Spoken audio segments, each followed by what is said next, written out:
IOC की अध्यक्ष PT Usha इस वक्त कुछ बोल रही हैं, सीधे रुक करते हैं। Increased to 2.7 to 50 kg.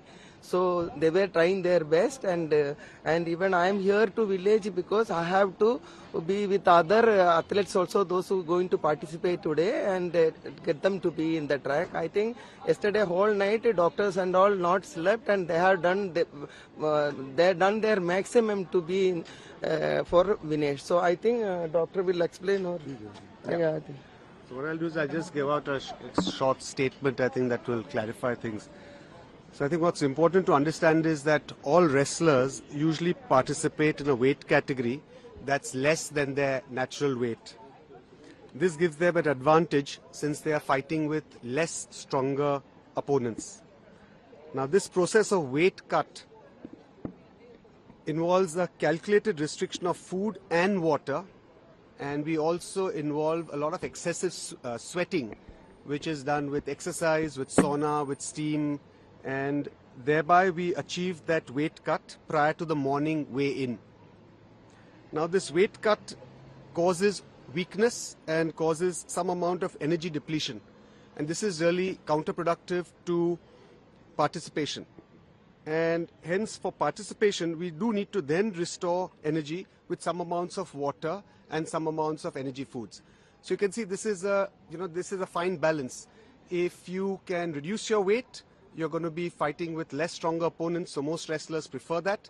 But at the same time you have to have a strategy which you are going to be able to get back your energy with enough water depletion, with enough water restoration and food.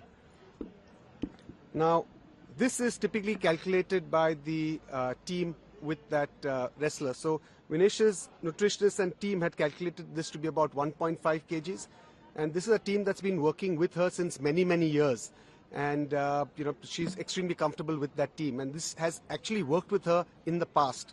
So she took in that 1.5 kgs, which is necessary for her to be able to fight those 3 bouts. And I think it's important to remember that usually once you have this weight loss, it's by dehydration. So as soon as you take water, there's going to be a rebound increase in your weight.